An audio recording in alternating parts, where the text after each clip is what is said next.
Bonjour mes petits gourmands, j'espère que vous avez la chopée, sinon bah bougez-vous. Aujourd'hui on va faire ensemble une recette pour le petit-déj, le granola. Maison bien sûr.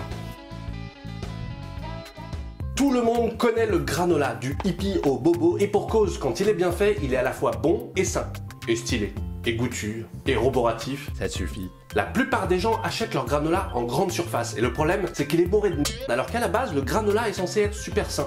Super sain? Oula! Le granola, ça nous vient des States, les États-Unis d'Amérique. Ça a été inventé en 1860 par un médecin qui a un business de cure thermale et qui fait son maximum pour que ses clients ne soient pas tous des gros février. Bon, donc ce médecin avant-gardiste cherche une alimentation saine à proposer à ses clients. Le souci, c'est que le côté sain prend tellement le dessus que son mélange est sec, insipide, c'est dégueulasse quoi. J'avoue que c'est un peu sec. Et ça ne marche pas du tout. Le granola tombe ensuite dans l'oubli pendant à peu près 100 ans, jusqu'à faire une réapparition miracle au festival de Woodstock. Pour une raison qu'on ignore en fait. C'est hyper bon ton truc là.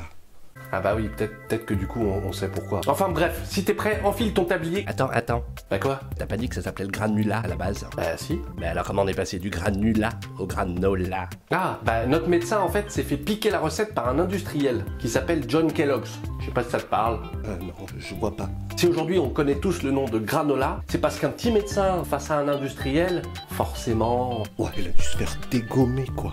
Voilà, bien perspicace le fonce D. Allez, si t'es prêt, enfile ton tablier que je t'explique la recette. Allez, c'est parti. Prends 300 g de flocons d'avoine, tu prends 200 g de fruits à coque.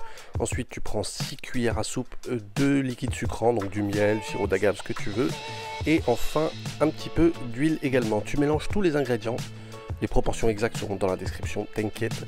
Sache juste que c'est une recette de base. Donc là, tu me vois ajouter de la vanille, de la cannelle. Je vais ajouter d'autres petites choses, mais c'est vraiment la recette de base. Tu mets ce que tu veux. Quoi que tu mettes, tu vas mélanger tous ces ingrédients assez rapidement pour former un ensemble homogène. Ça te prend 2 minutes. Et puis tu vas préchauffer ton four à 170 degrés et étaler ce mélange sur la plaque. N'hésite pas à faire 2 plaques pour que ça soit une cuisson beaucoup plus homogène. Voilà, tu étales tout ça et tu balances 10 minutes au four. Après 10 minutes au four, n'oublie pas de sortir la plaque et de remuer tout ça parce que ça a tendance à bien caraméliser en surface. Et tu remets 10 minutes. Ensuite, bah c'est prêt. T'as plus qu'à le laisser refroidir. Et dans le cas où tu veux y ajouter des fruits secs, par exemple des raisins secs ou autre, ou du chocolat, attends bien que ça soit refroidi. Puis voilà, c'est prêt. Hyper simple. Voilà mon ami, c'est la fin de ce tuto. Voilà, tu peux t'abonner, tu peux ne pas t'abonner. De toute façon, t'as vu, tu fais ce que tu veux, ce que tu connais, le libre arbitre. Et nous, on se retrouve très vite pour des petits plaisirs sucrés. Salut!